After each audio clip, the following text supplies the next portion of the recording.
All right, I'm here with the man himself, El Segundo. El Segundo, tell us what does the name El Segundo mean? Uh, my dad, he is Daniel Gonzalez Senior, and I never prefer to go by Junior, so I always, just identify myself as Daniel Gonzalez the second, and I'm also second generation Mexican American, so I just put a little Spanish on it, and it's El Segundo. Nice, man. Mhm. That's great. Can you tell us currently who some of your favorite music artists are? I really admire Steve Lacy, like mentality-wise. Yeah. Like I've always really admired his approach to music, just doing, like making, like whatever you can with whatever you have. Um, I've always loved the Strokes. I grew up with listening to the Killers. But in terms of, yeah, I think current artists that are like really big inspirations to me would be Steve Lacy and an artist by the name of Stevie Dinner as well. Stevie Dinner. Yeah. Oh, sick. Yeah. I've never heard of Stevie Dinner. As an artist, what are some of your favorite unconventional ways to produce music? I feel like already the way how, I mean, it's a lot easier to make music for everyone now, but I just I don't know. I mean, I'm just in like my bedroom and I just kind of start working on music. I just put the headphones on. I kind of mess around, which I'm trying to avoid doing that process. I kind of want to compose something acoustically, write it down before. Although a lot of my, pretty much all of my tracks that I enjoy the most, they've kind of just been on the fly, or they just kind of like a spark of something. So I don't know if that answers the question. But No, that does it. That's great. It seems like you have a process that you like to follow and like a really. yeah, usually it's just like whenever I have time, I'll just sit there, and just see what comes along. So yeah, I'll just work with it. Yeah, that's great. Out of all the songs that you have out, which one would you say took the longest to create, and what was that process like?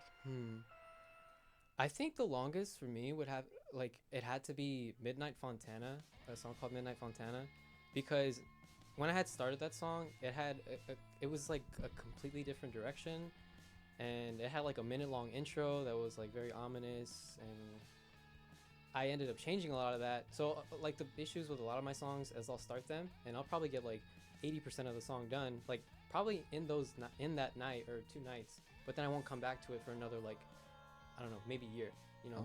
just because it's really hectic for me, with everything else I have going on. But Midnight Fontana was one where, on top of that, it was just direction. I kept on changing. At first, I wanted it to be like fully in Spanish because I wanted to write more songs in Spanish. But then I thought more of like, how I grew up. I didn't really grow up speaking Spanish. I'm still practicing. So it developed into a song where it's more a mix of English and Spanish, Spanglish. So that song, it took me a long time, but I'm very, very happy how it came out, and the theme that I chose to talk about within that song, it's very near and dear to me. That's great. Could you expand a little bit on the Theme, so I have to be vague because it okay, involves just a certain incident that happened within my family. I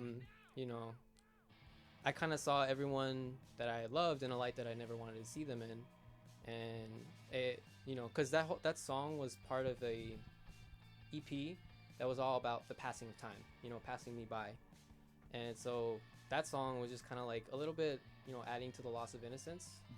So it's kind of like all the frustration that I felt because of that motion, like because of that event, and it was a lot, so music is just one way that I express myself, and like, that's what I use for an outlet. That's great, man. Another question: what is your biggest goal / aspiration as a musician? I think I'm doing it. Like I'm making things that I like for me, and it's just amazing to see that people like can, I don't know, recognize with it. Whether it's through the melody or the lyrical material. Yeah, I think I'm doing it. Like people have asked that question, especially like some family members. Like, so you want to be famous? It's like, no, I just kind of want to keep on doing what I'm doing. I would like to. I've always, because I currently go to UCR right now, and I'm an environmental science major. I've always had one foot planted in academics, and then the other foot in artistry. So I would like to spend some time, maybe having both feet in one area, like specifically artistry for maybe like a little break from academics time. So, yeah, I think I'm doing okay, and I'm grateful for that. That's awesome, man. I can tell like you really love what you're doing, and Oh yeah. yeah, you're really passionate about it. Uh, although your songs are so upbeat and wild, they still feel incredibly intimate. Which song is the most personal to you, and could you describe your creative journey in producing it? Thank you so much for those words, for recognizing that. Yeah, all my songs are very near and dear to me. It's always kind of hard to to identify a favorite. I feel like probably like one of my most successful one was one that I was very. I mean, they're all very near and dear to me. But the song "Is There Ever Any End to It?"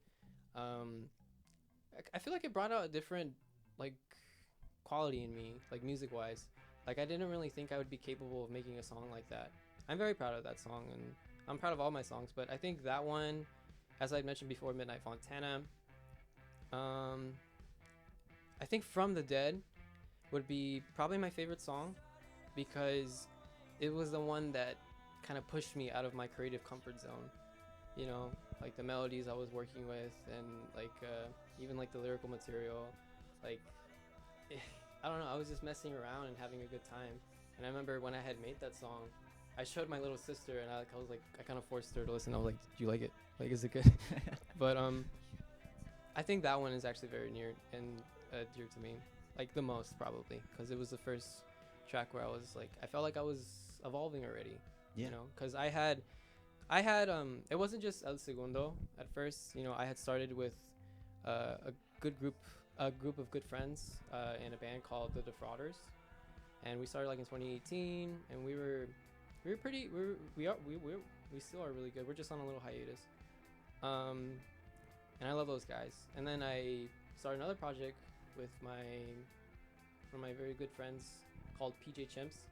So it's kind of been evolving, but I think, yeah, definitely out of all the songs I've made since then, you know, whether it be by myself or the group, I think From the Dead I can say is probably my most favorite. From the Dead? Yeah, Great. From the Dead. Could you go a little bit into like the production side of that track? Yeah, so I mean, I use a what's it called, Euphoria UM2 interface, and so yeah, I just plug in, you know, my guitars in there and bass, and I programmed the drums, and it was a very mellow vibe, which I really enjoyed.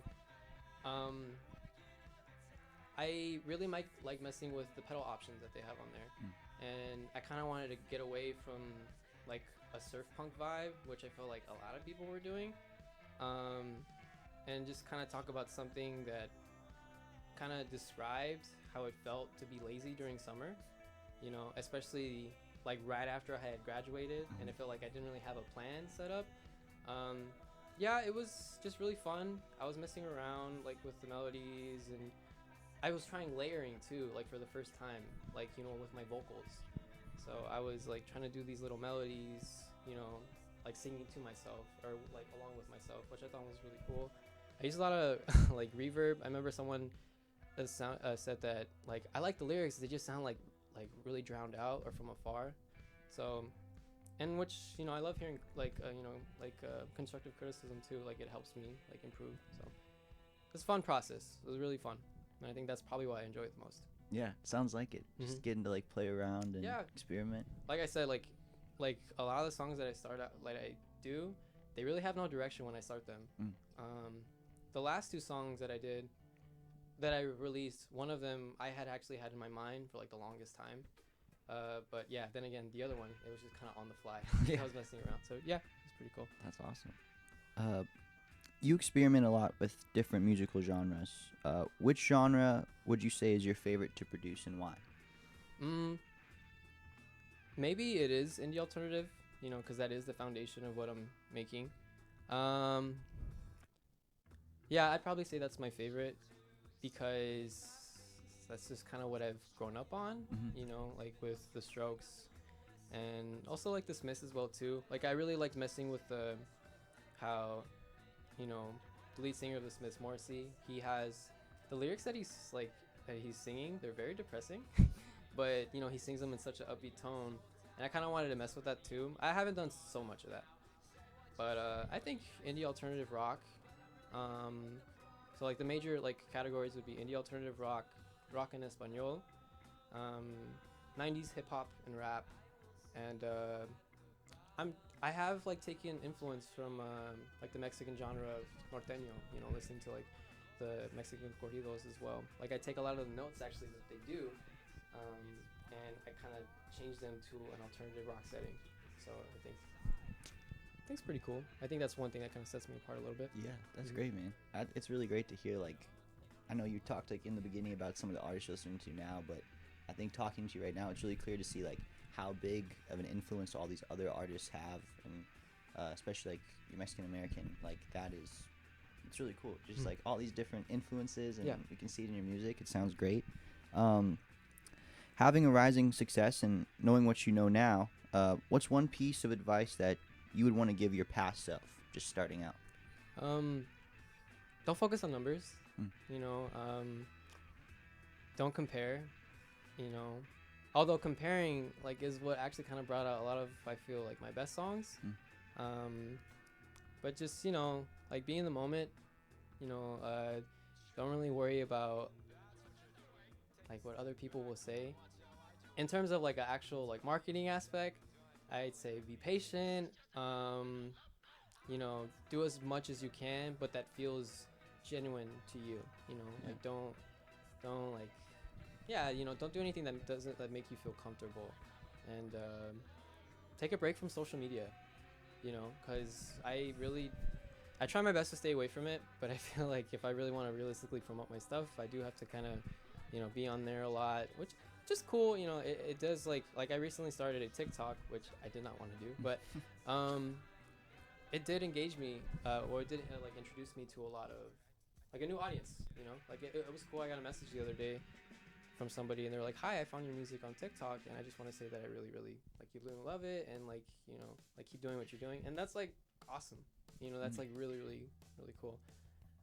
Yeah, that's the piece of advice I'd give to my younger self, probably. That's great, man. Maybe you could give some advice to my younger self too. As a second generation Mexican American, do you feel that there is an importance in embracing and honoring your heritage through your music? Absolutely. You know, it's both like to tell old stories and tell new stories because of, you know, those experiences.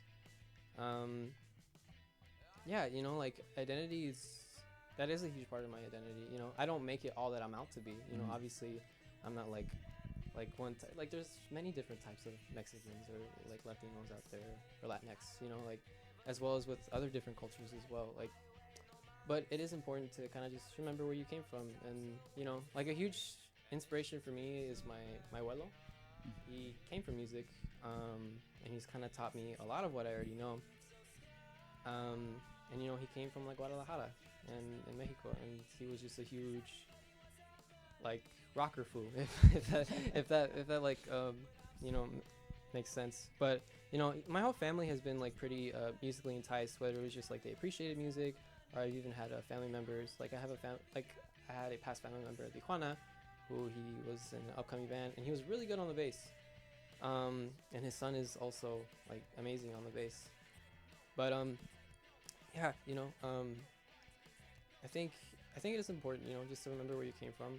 And you know, one thing I have struggled with, I feel, is, you know, quote unquote, is it Mexican enough? You know, like, or am I Mexican? I feel like I don't really have traditional Mexican features. Like I remember asking my mom one time when I applied for a casting call that was looking specifically for Mexican looking like cast. I asked her, I was like, "Mom, do I look Mexican?" And she said, "No, mijo, you don't. I'm sorry." And I'm like, "Oh, okay." But you know, I think one thing I saw an interview, it was like a podcast, and I just like the piece of advice that they said is like, if you're worried about being like, you know, whatever it is that you identify as enough, don't worry, because you are that, you know, and you're doing it. You know, like I am Mexican and I'm doing this, you know, so it is Mexican enough for me. You know, not that it's like a competition or anything, you know, because, so yeah. Great, man. Yeah, sorry. I went on a rant about that, I know. No, it's okay. Yeah, take it. You can use all the rants you need to. That's okay. Free space. Well, thank you for your time. You've got a great shirt on. Thank you. I love that shirt. I got it from a thrift store. Yeah. Oh, really? Yeah. That's sick. Okay, that's cool. I believe that's all the questions I have for you. Okay. Thank you. Thank you, dude. Yeah. Thank you so much.